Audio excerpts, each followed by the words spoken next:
War to take over another European nation is on, and it is time for Americans to begin paying attention now. I mean, just take a look at the world markets, bottom right of your screen. The world financial markets, including our very own, are taking a beating as a full-scale war against Ukraine is already shattering peace and stability in America, and in Europe, excuse me. In America, if you think the price of gasoline is high now, brace yourself. We buy more than 500,000 barrels of crude per day from Russia, and they just hiked the price on us. I'm Harris Faulkner. You are in the Faulkner Focus.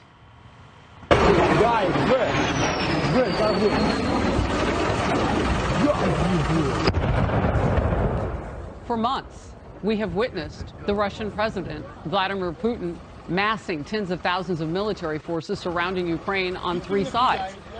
From the east, the north, the south. But in recent weeks, Putin built up his troop levels for a big move. This morning, before the sun came up, Russia invaded Ukraine with some 200,000 fighters, calling it a special military operation.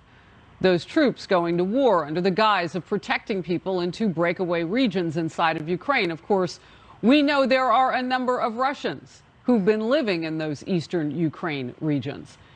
But now Russia is assaulting the entire country. The Ukrainian government immediately confirming deaths among its own military. President Zelensky declaring martial law and calling on his citizens to stand up and fight. Zelensky has severed diplomatic ties with Russia, and he wants Ukraine's allies to do the same. Fox News correspondent Steve Harrigan was live on camera in Kyiv when this happened. Whoa. Large explosion 2 miles behind me. Black smoke coming up, probably a missile. We've heard reports that Russia at least says they're using precision-guided missiles. We've heard a large number of strikes in the pre-dawn hours for the last hour or so. Pre-guided missiles surrounding the capital city, an urban area where millions live. In focus this hour, retired Army General Dana Petard, Texas Congressman Michael McCaul, retired Marine bomb technician Joey Jones, Peter Doocy, live at the White House where President Biden is expected to speak soon. First, Fox News is on the ground in Kyiv. Trey Yingst reporting. Trey. Harris, good morning. At this hour, Russian forces continue their air and ground campaign against Ukraine. The Ukrainian interior minister says that Russian troops have now crossed the border from Belarus into northern Ukraine and are currently battling his troops in the Chernobyl zone. This is a key zone because if they are able to move forward from there, they can continue marching on to the capital of Kyiv. One other area of focus right now that the Ukrainian defense forces are looking at has to do with a small airport just outside the capital of Kyiv. It's about 15 miles from here, and it was reportedly taken over by Russian forces this afternoon when they used attack helicopters to hit this military facility. There's a concern now that if they retain control of this airport, the Antonov airport, they will be able to fly in more armored vehicles, and then they can continue to try to launch a ground campaign against the capital of Kyiv. They would hit it from multiple directions, something that Western intelligence analysts warned could happen, trying to choke off the capital and then ultimately replace the government here. All of this a major concern to Ukrainian President Volodymyr Zelensky, who is calling on the parliament to implement an immediate mobilization of all troops across the country and encouraging civilians here, not only in the capital, but across the country, to pick up arms and fight. Harris. Thank you very much for setting us up with the news. President Biden is getting ready to address the nation from the White House. Earlier today, he met virtually with the G7 leaders after last night calling for a united response to Russia's, quote, unprovoked and unjustified attack. Republicans have been fiercely critical of President Biden's strategy with Vladimir Putin, or lack thereof up to this point in their estimation. But Congressman Michael Waltz says this could be the moment for President Biden to show, finally, his strength on this. This is a historic moment, and it's a dark moment. And the commander-in-chief's success here and his strength is what the world needs to see. his strategy of holding back and hoping that that Putin behaves properly hasn't worked. It's failed. We need to see, number one, sanctions on Putin's inner circle and him personally. And number two, a commitment to support a Ukrainian resistance to turn this into a quagmire for Russia. That's what I hope to see today from President Biden.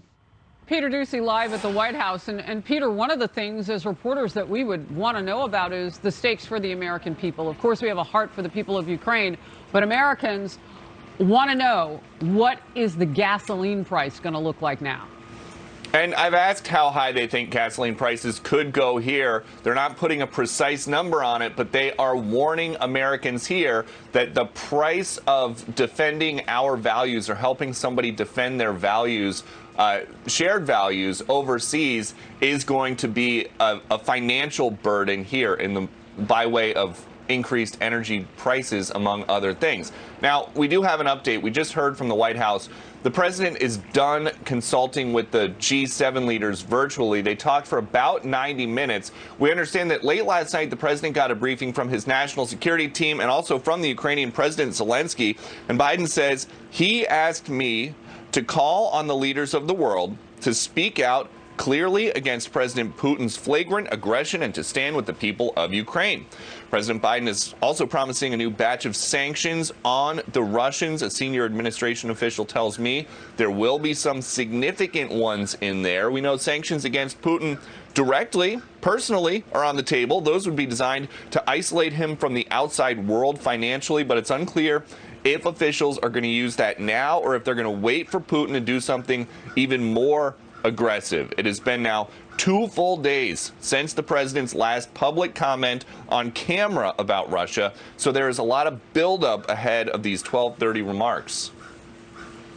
I hope the president finally recognizes that this is the time for strength, that the moment of diplomacy, the moment that we could be taking half steps and half measures, that has gone out the window, just as Russian bombers were flying over in devastating areas all across Ukraine. Now that we have dozens, if not hundreds, of folks on the ground who are killed, before that number grows into the thousands or the tens of thousands, we need to show that we mean business.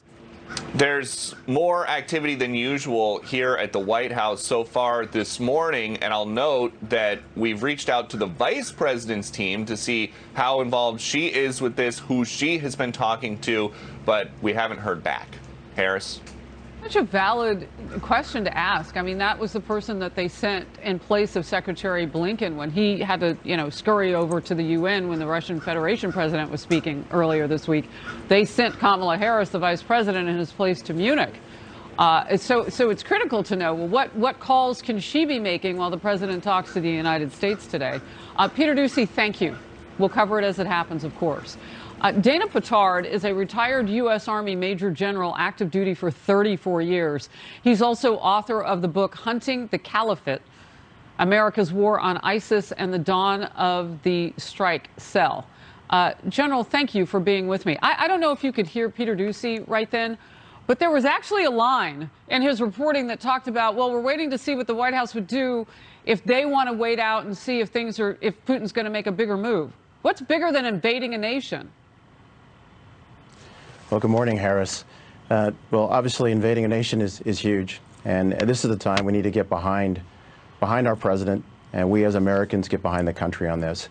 What we're seeing is an unprovoked attack by Russia, a powerful nation, against a less powerful nation, Ukraine. And there's a number of things that we can be doing. Like what? I mean, what are we not doing, General Petard, that we should be doing at this point? Are sanctions really going to work? I've had other generals tell me that they may not be fast enough this time. We need something more expeditious. What's on your strategy? What's your plan? Well, I concur. The sanctions were not going to stop President Putin. He did a cost-benefit analysis, obviously, and continued on. He wants to take over Ukraine. As what was said earlier, is that Ukraine is an emerging democracy. Putin fears that. It's a democracy that's slow, it's awkward, it's imperfect. But for 30 years now, it's been independent of the Soviet Union and Russia.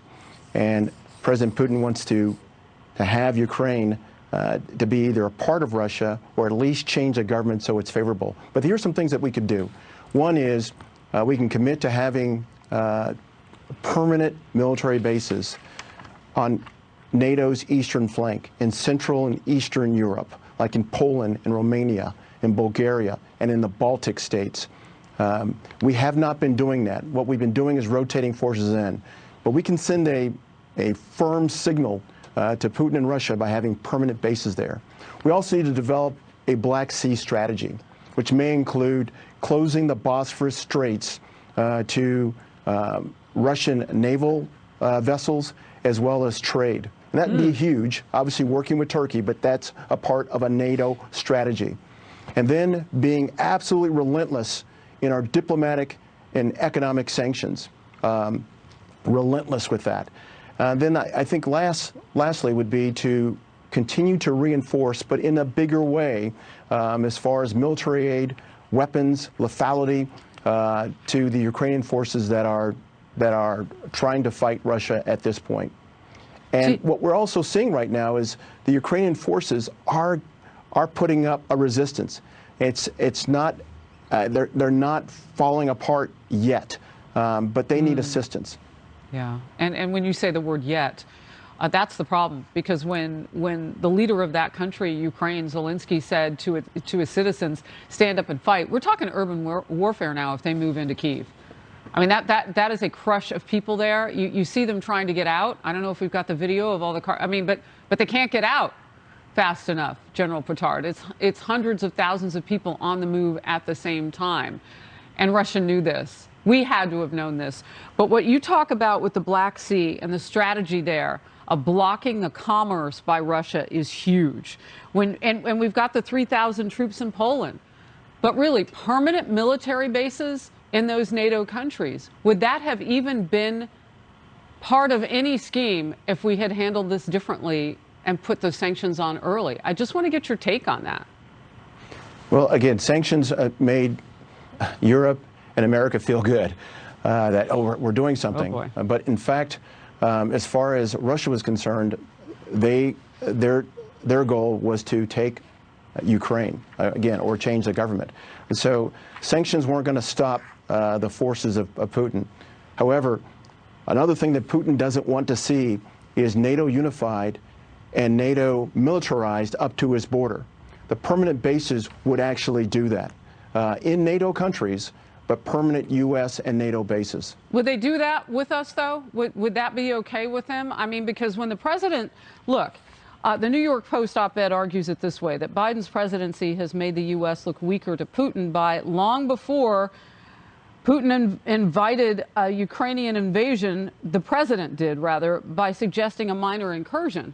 So are our relationships strong enough with our NATO partners? Hearing the president back on January 19th when he said that minor incursion line, I mean, it would assume that he had some arm twisting to do if they invaded. Like maybe we weren't all on the same page. Would we be on the same page about us parking military bases in their nations? Well, it takes leadership. You know, take American leadership to help unify NATO. You know, NATO is made up of separate countries. Over 26 different countries make up NATO. And we can talk about weakness that has been shown by this administration or even the previous administration. But we are where we are right now. So at this point, it's time to take some action. Take action short of putting American troops in Ukraine. We don't want to do that because, again, it's two nuclear nations, Russia and America. We don't want that. But short of that, we can certainly help Ukraine, and we can help bolster NATO. I think the countries of Poland and the Baltic states would welcome permanent American bases. Yeah. They wouldn't have to pay for a military. They wouldn't have to pay the cost of that. I mean, they get all that help. It's an interesting configuration, that relationship that we have with members of NATO. It'd be shared costs. It's shared costs. I mean, just like what we have in Germany. Germany foots the majority of the bill in many ways for American troops to be there. For us being there. It is a shared cost. Yes. Okay.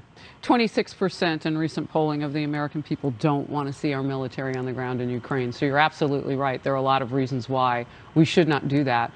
Major General Petard, thank you very much. Having your strategy about those countries, military bases, the Black Sea, Rich for the conversation today, because that is not the hope that it would appear that's been applied so far for diplomacy and sanctions. Hope is not a strategy. You've given us a plan. I appreciate your time and your expertise. Thank you. Thank you, Harris. So many questions on exactly how U.S. and its allies respond. Russia's Vladimir Putin unleashed a full-scale war on Ukraine. We could see him posturing to do that. And it threatens us with consequences they have never seen if they retaliate. What exactly would we do, and what should we do next? The top Republican on the House Foreign Affairs Committee, Congressman Michael McCaul, in Focus Next. Veteran homeowners, need a financial boost? The new Day 100 VA loan lets you borrow up to 100% of your home's value and take out up to $60,000 or more. Give them a call. Call 1-800-397-8128.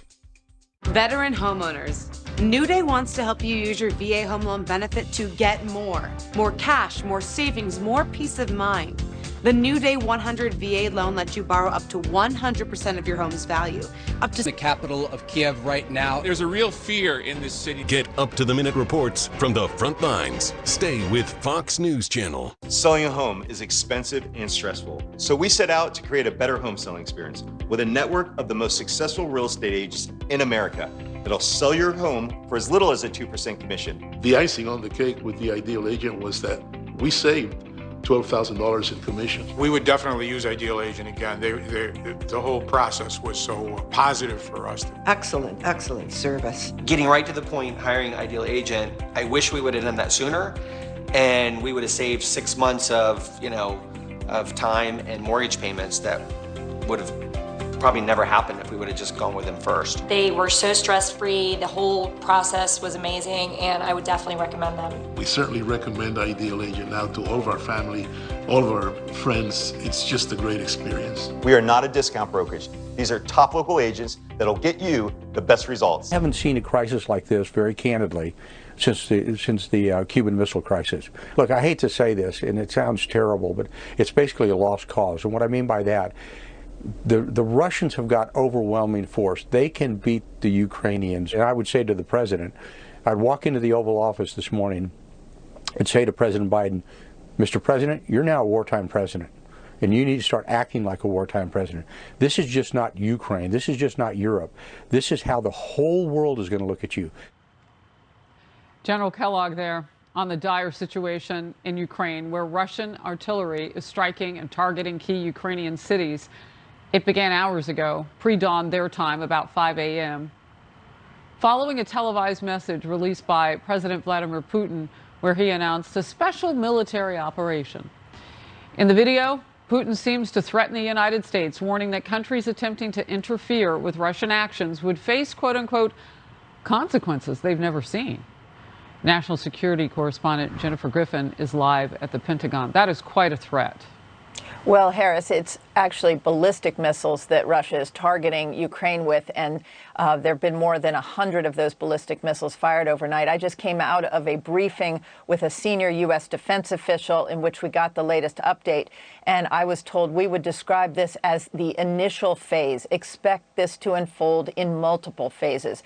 They are advancing right now, the Russians, on three main axes of assault: from the south, from Crimea to a town called Kherson in the center of the country, and from the north, from Belarus, on two axes to Kiev, the capital, from the northwest and northeast. These are two lines of attack toward the capital. Third line of attack, I'm told, is toward Kharkiv.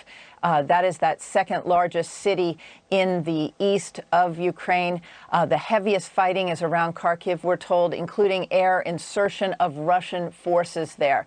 Also, heavy fighting at the Kiev civilian airport. They have every intention, this official says, every intention of decapitating, his word, the government and installing their own government. The invasion began at about 9:30 p.m. Eastern last night, just before dawn. Local time, more than 100 ballistic missiles, as I've reported, were launched by Russia into Ukraine overnight. Included among those ballistic missiles, short-range ballistic missiles. Those were the primary missiles used last night. Most of those were Iskander commanders that were based up in the Belarus area where there were those 30,000 Russian troops. Medium-range ballistic missiles also employed cruise and surface-to-air missiles. The sea-launched missiles came from the Black Sea. They have not, we are told, yet moved into western Ukraine. 75 fixed-wing Russian aircraft were involved in the assault last night. Targets so far include air defense systems, barracks, ammo depots, and 10 airfields. There has been no indication of amphibious assaults so far. No Russian troops landing in Odessa, for instance. That, according to Ukraine's defense minister. Public means of communication is still active, this senior defense official told us. That could change. The full scope of electronic warfare has not been employed by the Russian forces. That could change. U.S. has sent 6 F-35s to Estonia, Lithuania, and Romania. Those fighter jets are being moved into those positions to bolster NATO's eastern flank. Harris? Well, look, you threw a lot of ammo and might, military might at us. Were we aware of the components of this, not just troops on the ground, but how much they were bringing in from Russia? Absolutely, Harris. We've been reporting for weeks now, laying out the declassified intelligence that have been shared with us in a very unusual way for the U.S. government and Western intelligence agencies to share with us. They had a full picture of what Russia had planned, what they had positioned. If anything, we asked this senior U.S. defense official moments ago if there's anything surprising about this, the movements that were seen last night, and there is nothing. They were watching. They knew how this was going to unfold. They didn't know the exact timing. They didn't know. They expected at first that there would be a large electronic warfare cyber attack. That really hasn't occurred, but it still could occur. So clearly, this is the first phase. They had clear intelligence about this. They've known about this plan since really early October, and they've been gathering NATO unity. Those sanctions have been negotiated for months now, and they will start rolling out in a form of shock and awe, if you will, from the West. They knew they had very limited abilities to prevent this invasion. They tried, but now comes the part where they will squeeze Russia. You saw that the Russian stock market fell by half today. Yeah, have you seen ours? And all those barrels of oil that they just hiked the price up. We'll get into it a little bit later in the hour. But the reason I asked you that question is, since early October, we saw this coming. And we've had general after general tell us that the sanctions were not going to work because they were already baked into the cake as assets were being put into place. So when you say we saw this coming, they saw this coming, I'm just wondering why that was still the only strategy deployed. Well, Jennifer, Harris, let me, I need to follow up on that, because what you're talking about, if it's more than sanctions, you're talking about sending U.S. troops to Ukraine. Did you hear General Petard? We had some other options that we could have done around in our NATO countries. It was an interesting conversation. Look, we can Monday morning quarterback, but now it's Thursday and we're trying to look forward. And he said we can still do those things in terms of military bases permanently on the outskirts of this. And that's what they're discussing today at NATO headquarters. That's what we heard from the Secretary General. That's why the North Atlantic Council is meeting. You can expect discussions about the 40,000 NATO response force being moved into that eastern flank. This is not, again, this is rolling out. If you had put those NATO troops into position before Putin crossed into Ukraine, you would have given him a pretext to go into Ukraine. This has been very calibrated because of the concern that Putin was looking for a pretext to go in. So now you will start seeing certain more permanent basing of NATO forces. But there were very limited options at this late stage in terms of the last 6 months of preventing Putin from using this massive military force that he arrayed on the borders with Ukraine. He's a dictator. Late stages of dictatorship. He is going to act and do maybe even unpredictably. And what you've just laid out, we got to throw everything at it now, every idea. Jennifer Griffin, thank you very much. Excellent reporting. We want to bring you some new video now just into Fox News. It shows just how desperate the situation is right now for people in Ukraine as they are taking to shelters and subways, using them as bomb shelters. Jennifer was just told and then told us that Russia is launching missiles into cities across nearly the entire country now. Did you hear all of what they're using from Jennifer Griffin just then, the arsenal that they have. I want to bring in Texas Congressman Michael McCaul now, the top Republican on the House Foreign Affairs Committee. He also sits on the Homeland Security Committee, and so important to have you this hour. Thank you for being in focus. I want to start with the conversation Jennifer and I were just having, because I think that there will be a lot of questions about what else could have been done, but we know now going forward what some of the options, strategically, militarily will be. What about other options? How do we protect our own economy? What do you see coming down the road? Well, first, I think Jennifer's correct. We knew about this plan months ago. I was a very harsh critic of the administration, not providing enough deterrence before an invasion. They always talked about after an invasion what to do.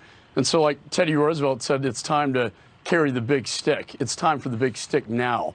And I think that's something we'll rally around, both Republicans and Democrats. But it's unfortunate that this had to happen. And we didn't provide the sanctions that I thought would be helpful prior to the invasion. This is the most massive invasion in Europe since World War II, since Hitler invaded Poland.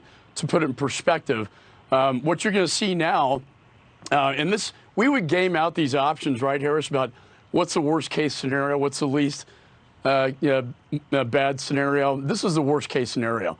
All three groups being deployed to put the noose around the neck of Ukraine. Actually, maybe even going all the way to Odessa port in Moldova. That's how serious this is.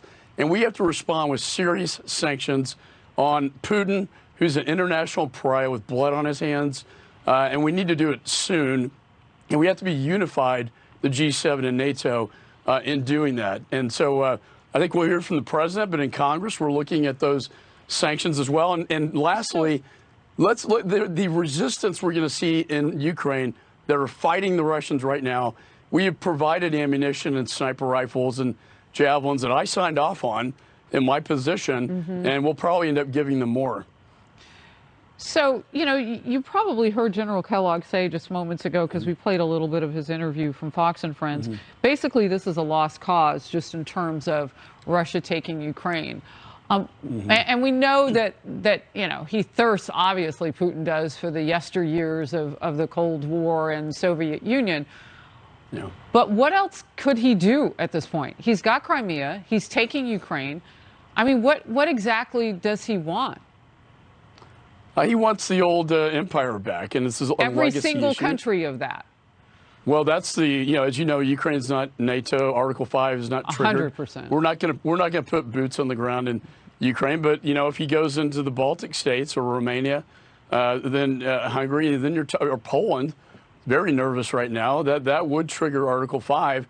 And when that warning that you mentioned that Putin laid out, I would ballistic missiles, but I would worry about nuclear, because he's doing these nuclear exercises right now that he bumped up. He usually does them in the fall. He's doing them right now. And I think he's lost it so much that I wouldn't put that off the table. Yeah, I've been saying for days he's in the throes of later dictatorship. I mean, it just makes him so unpredictable at this point. But not unbreakable. We're a great nation. Congressman McCaul, thank you very much for your time. Thanks, Harris. I'm in about an hour, 12:30 p.m. Eastern. We're expecting him to announce new sanctions against Russia. And also, perhaps he would tell the American people about the kind of pain that we're about to feel because of what is unfolding there. It is true. We'll get into it. Stay close. All right, so cordless headphones. You can watch movies through